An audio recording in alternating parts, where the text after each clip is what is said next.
So to start off, your first thing you want to do in C is like hashtag include and then studio.h. This is the standard library you're gonna need to be typing anything in C kind of.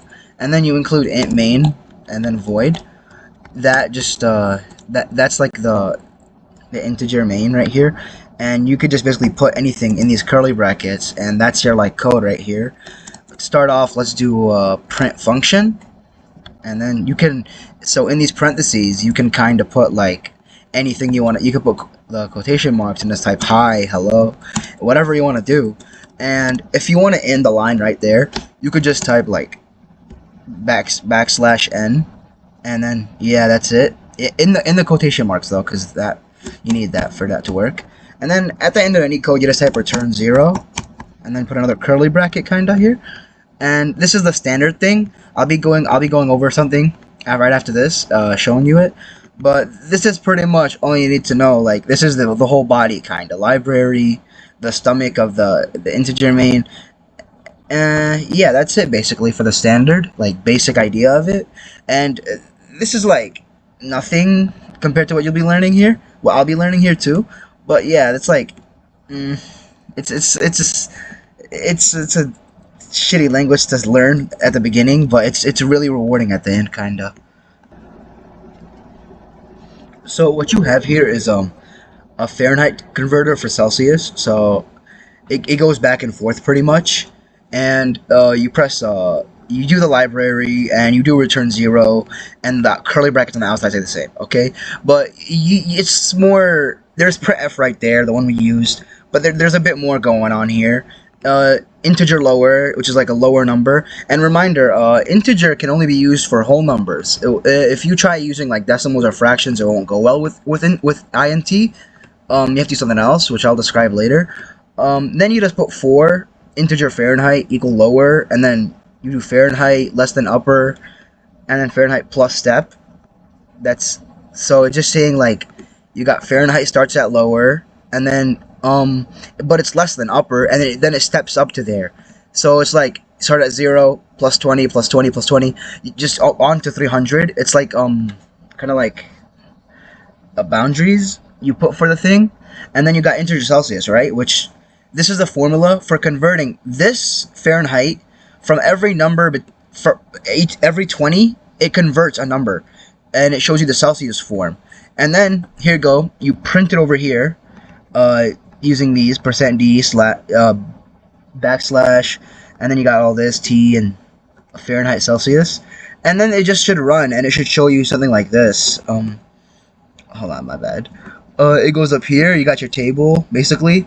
It's pretty it's a cool little table. It's to see like the thing 20, 40, 60, 80, that's the step right there you use over here, the integer step 20.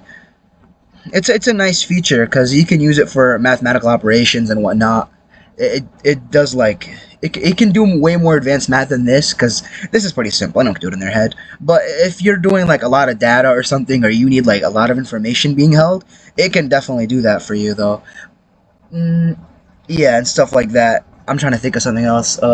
Yeah, basically it's very important though, for like, this language is very important for embedded systems and whatnot, especially like electrical engineers. This is probably like the first or second language they learn. If it's either MATLAB or this, I'm pretty sure. So here you got your. I'm gonna focus on integer and double right now. Char and float are smaller versions of integer and double. Basically, that's all it is. Yeah, I'm gonna show you integer and double for now. So %d, it just uses integers, right? Like, let's say if you do printf and you use like %d, I showed you earlier, it does work with the numbers, with only whole numbers though.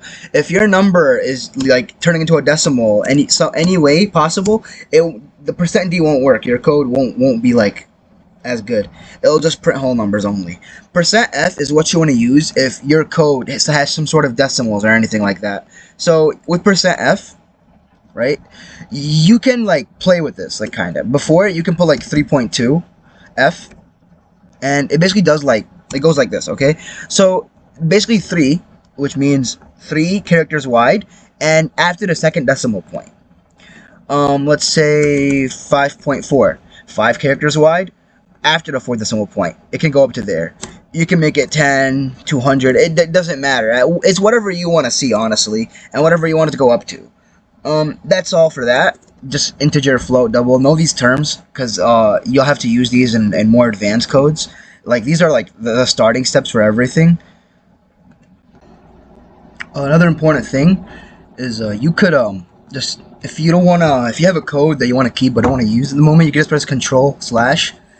It'll like hide everything here, and yeah, that's it for that. And I'll be using this formula right here to make to show like basic arithmetic and how it does it in C kind of. It starts off the same with the library and the main void, but it gets a little more like a couple more lines than this. It's not that bad though.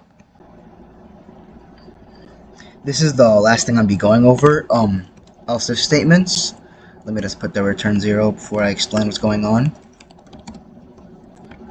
Okay, so I wrote this code. Okay, it's very simple. So you got your integer, your age, which is a value you want to hold in this code. Include int main. Okay, so you print what's your age. Scan F, which allows you to put a number down here. Let me just show you this. Okay, so you put your age. Okay, so let's say you're younger than 18. You are not an adult. If there's if, else if, and then else. If is the first one. Else if is like the middle one, like kind of like a burger, if you could think of it like that, or like the middle. Okay, like the covering.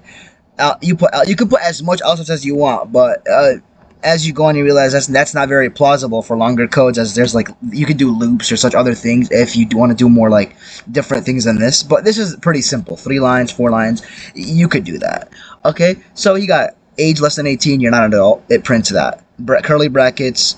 Else if age is greater than 18, less than 65, you are an adult but not a senior citizen. Okay, if your age is greater or equal to 65, and your age is less than 123, which is the oldest age is like 122 years, I think 6 months. Yeah, so if you're 123, greater or equal to 123, you're a senior citizen. Else, which is the false, which if you put over 123 and any number that's not plausible in this boundary, it says above 123 doesn't exist. And then yeah, this is basically an if, else if. You know how to print, you know how to scan, simple things. Yeah, if, else if, else. It's all simple stuff. I guess that's it for like if, else if statements. You could go on with this. You need this to go on with loops, because you could do a lot of things. If you basically everything you learn in here, you're gonna have to combine, which is the cool thing about coding, honestly, while I've been learning it.